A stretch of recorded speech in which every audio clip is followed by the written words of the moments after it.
আল্লাহ রসুল সাল্লাল্লাহু আলাইহি সাল্লামে ফরমাইছেন যারা মালর যাকাত রে হিসাব করিয়া দেয় এই মাল এই সম্পত্তি আল্লাহর জিম্মার মাঝে থাকে।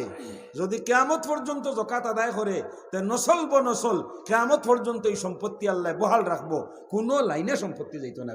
সুবহানাল্লাহ। আমরা দন যায় হবাই গাইল হামায়, হবাই গাইল হামায়। আখতা 10 লাখ টাকার মাল বেছিলাম দুবাই, কুবাই থেকে কুবাই নাই।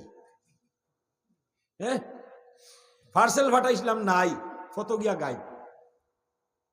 আনাইলে আরো কুন্তা, আনাইলে আরো কুন্তা হইয়া অত বড় কুন্তা ফেট হয়ে গেছে, ওগু খাটানিত গিয়া 8 লাখ নাই। বুঝাইছেন নি?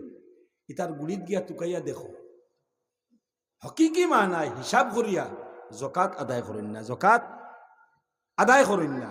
বেমার আজার এটা বেলেগ কথা, আল্লাহ কেউর এমনিও দিতে পারে, যাকাত আদায় করেনেওয়ালারও হয়।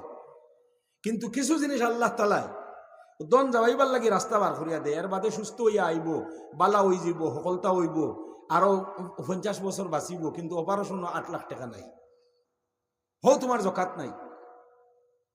মাল বেচাত গিয়া 5 লাখ টাকা নাই, হো তোমার যাকাত নাই। যাকাত আদায় করা যে মাল, ই মাল আল্লাহর জিম্মাত নবীজিয়ে ফরমাইছেন, ই মালর জিম্মাদারি আল্লাহ নিজে সমজিলেন। সুবহানাল্লাহ।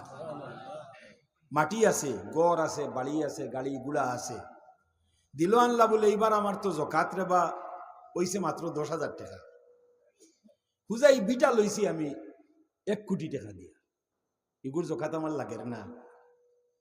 গাড়ি এখান আছে আমার, এখান ইউজর জিনিস, যাকাত আমার লাগের না।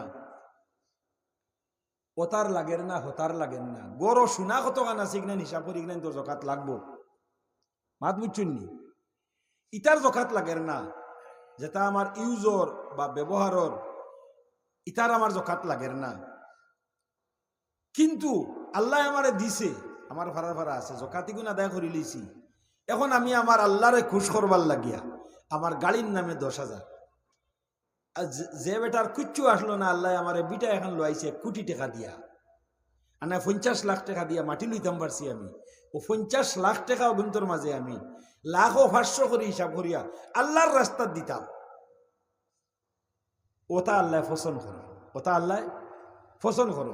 আল্লাহ দিলর বাই চাই, ইগে কিতা লাগি দে, যে সময় দে তখন আল্লাহর আরো শুনতে খুশ হয়ে যায়। আল্লাহ খুশ হইয়া আল্লাহর কুদরতে তার লাগি বালাইর, বরকতর, রহমতর ফয়সালা।